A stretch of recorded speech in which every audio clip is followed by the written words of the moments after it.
ನನ್ನ ಹೆಸರು ಕೃಷ್ಣ ಹೆಬ್ಬಾಲ್. ಬಾಬು ಹಿರಣ್ಯ ಬಂದು ಸುಚಿತ್ರದಿಂದ ಒಂದು ಕಾರ್ಯಕ್ರಮ ನೆಕ್ಸ್ಟ್ ನಾವು ಯಾವ್ದು ಮಾಡಬೇಕು ಅಂತ ಅನ್ಕೋತಾ ಇರ್ಬೇಕಾದ್ರೆ ಆದ ಒಂದು ಸಣ್ಣ ಕಾಫಿ ಸಂಪರ್ಕ ಒಂದು ನಾಟಕೋತ್ಸವಕ್ಕೆ ತಿರುಗಿ ಅದೊಂದು ವಾರ್ಷಿಕ ಪ್ರಕ್ರಿಯೆಯಾಗಿ ರೂಪುಗೊಳ್ತಾ ಇದೆ. ಇನ್ಮೇಲಿಂದ ಪ್ರತಿ ವರ್ಷ ಸುಚಿತ್ರ ಹಿರಣ್ಯ ನಾಟಕೋತ್ಸವ ಸುಚಿತ್ರದಲ್ಲಿ ನಡೆಯುತ್ತೆ. ನಾವು ಈಗ ಯಾವ ತರ ಮಾಡಬೇಕು, ಅವರು ಹಿರಣ್ಯನವರ ಹೆಸರು ಮಾಡಬೇಕು, former theatre legends of Karnataka ಅದೆಲ್ಲರಿಗೂ ಪರಿಚಯ ಆಗಬೇಕು ಅಂತೆಲ್ಲ ಹೇಳಿದಾಗ ಯಾವ ವರ್ಗಕ್ಕೆ ಪರಿಚಯ ಆಗಬೇಕು, ಯಾಕೆ ಪರಿಚಯ ಆಗಬೇಕು? ಈ ಹವ್ಯಾಸಿ ರಂಗಭೂಮಿ ಬೆಂಗಳೂರಲ್ಲಿ ತುಂಬಾ ಗಟ್ಟಿಯಾಗಿ ನಡ್ಕೊಂಡ್ ಬಂದಿರುವಂತ ಪದ್ಧತಿ. ಹವ್ಯಾಸಿ ರಂಗಭೂಮಿಯ ಮುಂದಿನ ಪೀಳಿಗೆ ಯಾರು? ಸದಾ ಮುಂದಿನ ಪೀಳಿಗೆ ಅಂದ್ರೆ ವಿದ್ಯಾರ್ಥಿ ಸಮೂಹ. ಹಾಗಾಗಿ ನಾವು 4 ಇತ್ತೀಚೆಗಷ್ಟೇ ನಡೆದ ಅಂತರ ಕಾಲೇಜು ರಂಗಸ್ಪರ್ಧೆಯಲ್ಲಿ ಭಾಗವಹಿಸಿದ 4 ಉತ್ತಮ ನಾಟಕಗಳನ್ನ ಆಯ್ಕೆ ಮಾಡಿ ಆ ನಾಟಕಗಳನ್ನ ನಾಟಕೋತ್ಸವಕ್ಕೆ ಆಹ್ವಾನ ಮಾಡಿದ್ವಿ. 4 ಕಾಲೇಜ್ ತಂಡಗಳು ಬಂದು ನಾಟಕ ಮಾಡ್ತಾ ಇದ್ದಾರೆ. ಪ್ರತಿದಿನ ಸಂಜೆ 7ರಿಂದ 8:30, 8:40ವರೆಗೂ ನಾಟಕ ನಡೆಯುತ್ತೆ. ಸುಚಿತ್ರದ ಹೊರ ಪಿ ರಂಗಸ್ಥಳದಲ್ಲಿ ಓಪನ್ ಏರ್ ಥಿಯೇಟರ್ ಅಲ್ಲಿ ನಾಟಕ ನಡೆಯುತ್ತೆ. ನಾಟಕಕ್ಕೆ ಮುಂಚೆ 6:30ರಿಂದ 6:45 ಪ್ರತಿದಿನ 3 ದಿನ ಬೀದಿ ನಾಟಕಗಳು ನಡೆಯುತ್ತೆ. ಮೊದಲನೇ ದಿನ ಉತ್ಸವದ ಉದ್ಘಾಟನೆಯ ಅಂಗದಲ್ಲಿ ಡೊಳ್ಳು ಕುಣಿತ, ಅದನ್ನು ಪ್ರದರ್ಶನ ಮಾಡ್ತಾ ಇರೋದು ಕಾಲೇಜ್ ವಿದ್ಯಾರ್ಥಿಗಳೇ. ಡೊಳ್ಳು ಕುಣಿತ ಮತ್ತೆ ಬೀದಿ ನಾಟಕಗಳನ್ನು ಮಾಡ್ತಾ ಇರೋದನ್ನ ಪ್ರಸ್ತುತಪಡಿಸ್ತಾ ಇರೋದು ಕಾಲೇಜ್ ವಿದ್ಯಾರ್ಥಿಗಳೇ. ಮತ್ತೆ ಕಲಿಕೆಗೆ ಅನುಕೂಲ ಆಗಲಿ ಅಂತ ಪ್ರತಿದಿನ ವರ್ಕ್ಶಾಪ್ ಮತ್ತೆ ಮಾಸ್ಟರ್ ಕ್ಲಾಸ್ ಮಾಡ್ತಾ ಇದ್ವಿ.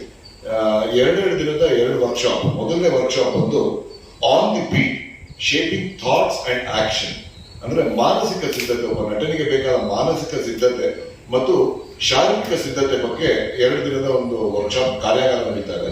ಈ ಕಾರ್ಯಾಗಾರನ ನಡೆಸ್ಕೊಳ್ತಾ ಇರೋದು ಅಪೂರ್ವ ಆರ್ಥರ್ ಅಂತ.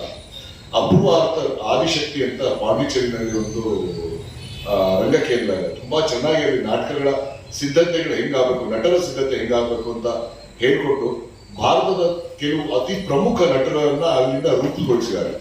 ಆ ಸಂಸ್ಥೆಯಿಂದ ಹೊರಬಂದಿರುವಂತಹ ಅಪೂರ್ವ ಆರ್ಥರ್ ಈ on the beat shaping thoughts and action, ಮಾನಸಿಕ ಮತ್ತು ಶಾರೀರಿಕ ಸಿದ್ಧತೆ ಒಬ್ಬ ನಟನಿಗೆ ಬೇಕಾಗಿರೋದನ್ನ 2 ದಿನದ ಕಾರ್ಯಾಗಾರ ಮಾಡಿಕೊಡ್ತಾ ಇದ್ದಾರೆ. ಇದು 16 ಮತ್ತು 17ನೇ ತಾರೀಕು ಬೆಳಿಗ್ಗೆ 10 ಗಂಟೆಯಿಂದ 4 ಗಂಟೆವರೆಗೂ ನಡೆಯುವಂತ ಕಾರ್ಯಾಗಾರ. ಏಪ್ರಿಲ್ 18, 19 ರಂಗಕ್ಕೆ ಬಳಕೆಯಾಗುವಂತಹ ಹಿನ್ನೆಲೆ ಸಂಗೀತ, ಅದು ರೆಕಾರ್ಡೆಡ್ ಸಂಗೀತನ, ಲೈವ್ ಸಂಗೀತನ, ಹಾಡುಗಳು ಹೇಗೆ ಬಳಸಬೇಕು, ರಂಗದ ಹಿನ್ನೆಲೆಯಲ್ಲಿ ಮೂಡಿ ಬರುವಂತಹ ಶಬ್ದ ಮತ್ತು ಸಂಗೀತದ ಕಾರ್ಯಾಗಾರ ನಡೆಯುತ್ತೆ. ಇದನ್ನ ನಡೆಸ್ಕೊಡ್ತಾ ಇರೋದು ಹವೀಶ್ ಶ್ರೀನಾಥ್ ಅಂತ. ಹವೀಶ್ ತುಂಬಾ ಒಬ್ಬ ಯಂಗ್ ಥಿಯೇಟರ್ ಪ್ರಾಕ್ಟೀಷನರ್. ಸಂಗೀತದ ಕ್ಷೇತ್ರದಲ್ಲಿ, ರಂಗ ಸಂಗೀತದ ಕ್ಷೇತ್ರದಲ್ಲಿ ತುಂಬಾ ಚೆನ್ನಾಗಿ ಕೆಲಸ ಮಾಡ್ಕೊಂಡು ಬರ್ತಾ ಇದ್ದಾನೆ. ಕೆಲವು ವೆರಿ ಸಕ್ಸಸ್ಫುಲ್ ನಾಟಕಗಳ ಸಂಗೀತನ ಅವನು ರೂಪಿಸ್ಕೊಂಡು ಬರ್ತಾ ಇದ್ದಾನೆ. ಅವನು ಈ 2 ದಿನದ ರಂಗ ಸಂಗೀತದ ಕಾರ್ಯಾಗಾರ ನಡೆಸ್ಕೊಳ್ತಾ ಇದ್ದಾನೆ. ರಂಗಭೂಮಿ ಮತ್ತೆ ಸಿನಿಮಾದಲ್ಲಿ ಒಂದು ದೃಶ್ಯ ಮಾಧ್ಯಮದಲ್ಲಿ ಸಿನಿಮಾ ಮಾಧ್ಯಮಕ್ಕೆ ಹೋದಾಗ ರಂಗಭೂಮಿಯಿಂದ ಬಂದವರಿಗೆ ಸ್ವಲ್ಪ ಆದ್ಯತೆ ಹೆಚ್ಚು, ಅಲ್ಲಿಯ ಕಲಿಕೆ ಜಾಸ್ತಿ ಅಂತ ಎಲ್ಲಾ ಕಡೆ ಕೇಳಿ ಗೊತ್ತಿರುತ್ತೆ. ಅದು ಸತ್ಯ ಕೂಡ. ಆ ತರ ರಂಗಭೂಮಿ ಮತ್ತೆ ಚಲನಚಿತ್ರ ಮಾಧ್ಯಮದಲ್ಲಿ ಉತ್ತಮವಾದ ರೀತಿಯಲ್ಲಿ ಕೆಲಸ ಮಾಡಿ ಹೆಸರು ಗಳಿಸಿರುವಂತಹ 4 ನಮ್ಮ ಕನ್ನಡ ಚಿತ್ರರಂಗದ ಪ್ರಮುಖರನ್ನ ವಿದ್ಯಾರ್ಥಿಗಳ ಮುಂದೆ ಒಂದು ಮಾಸ್ಟರ್ ಕ್ಲಾಸ್ಗೋಸ್ಕರ ಅವರು ರೂಪುಗೊಳಿಸಿದ್ದ, ಅಂದ್ರೆ ಅವ್ರ ಆರ್ಟ್ ಅಂಡ್ ಕ್ರಾಫ್ಟ್ ನ ಅವ್ರು ಹೆಂಗೆ ಕ್ಯೂರೇಟ್ ಮಾಡ್ಕೊಂಡ್ರು, ಹೆಂಗೆ ಕಲ್ತ್ಕೊಂಡ್ರು, how do they express this to the next generation, ಈ ವಿಷಯಕ್ಕೋಸ್ಕರ 4 ಮಾಸ್ಟರ್ ಕ್ಲಾಸ್ಗಳನ್ನು ಮಾಡಿದ್ದೀವಿ. 16ನೇ ತಾರೀಕು ಸಿಂಧು ಶ್ರೀನಿವಾಸ ಮೂರ್ತಿ ಅಂತ. ಸಿಂಧು ರಂಗಭೂಮಿ ನಟಿ, ಬರಹಗಾರ್ತಿ, ಚಲನಚಿತ್ರ ನಿರ್ದೇಶಕಿ, ನಟಿ. ಅವರು ಕಳೆದ ವರ್ಷ 2 ವರ್ಷದಿಂದ ಆಚಾರ್ ಅಂಡ್ ಕಂಪನಿ ಅಂತ ಒಂದು ಸಿನಿಮಾ ಮಾಡಿದ್ರು. ತುಂಬಾ ಚೆನ್ನಾಗಿ ಅದನ್ನ ಪ್ರೇಕ್ಷಕರು ಒಪ್ಕೊಂಡಿದ್ರು. ವೆರಿ ಅಂದ್ರೆ ಹಿಂದಿನ ಕಾಲದಲ್ಲಿ ಬರ್ತಿದ್ದಂಗೆ ಒಂದು ಇಡೀ ಫ್ಯಾಮಿಲಿ ಆಡಿಯನ್ಸ್ ಅನ್ನ ಮತ್ತೆ ಅಟ್ರಾಕ್ಟ್ ಮಾಡುವಂತ ಒಂದು ಸಿನಿಮಾ ಕತೆ ಬರ್ತಿದ್ರು ಅವರು. Sindhu Srinivasa Murthy will conduct the first masterclass 16ನೇ ತಾರೀಕು. 17ನೇ ತಾರೀಕು dialogue as a masterstroke, ಮಾತಿನಿಂದ ಕಟ್ಟುವಂತಹ ನಾಟಕಗಳ ಪ್ರಕ್ರಿಯೆ ಬಗ್ಗೆ ಬಾಬು ಹಿರಣ್ಯ ಅವರನ್ನೇ ಮಾಸ್ಟರ್ ಕ್ಲಾಸ್ ನಡೆಸ್ಕೊಡ್ತಾ ಇದ್ದಾರೆ. 18ನೇ ತಾರೀಕು ಲೂಸಿಯಾ, ಯೂಟ, ಧೂಮಂ ಈ ಎಲ್ಲಾ ಚಿತ್ರಗಳನ್ನ ಮತ್ತು ಹಲವಾರು ವೆಬ್ ಸೀರೀಸ್ಗಳನ್ನ ನಿರ್ದೇಶನ ಮಾಡಿದಂತ ಪವನ್ ಕುಮಾರ್ ನಾಟಕಗಳಲ್ಲೂ ತುಂಬಾ ನಾಟಕಗಳನ್ನ 3-4 ನಾಟಕಗಳನ್ನ ಬರೆದು ಅಭಿನಯಿಸಿ ನಿರ್ದೇಶಿಸಿ ಎಲ್ಲ ಮಾಡಿದ್ದಾರೆ.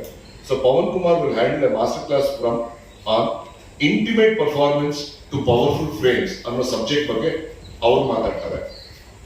19ನೇ ತಾರೀಕು ಬಾಲಾಜಿ ಮನೋಹರ್ ಅಂತ, again very very wonderful actor, ನಾಟಕದಲ್ಲೂ ಸಿನಿಮಾದಲ್ಲೂ.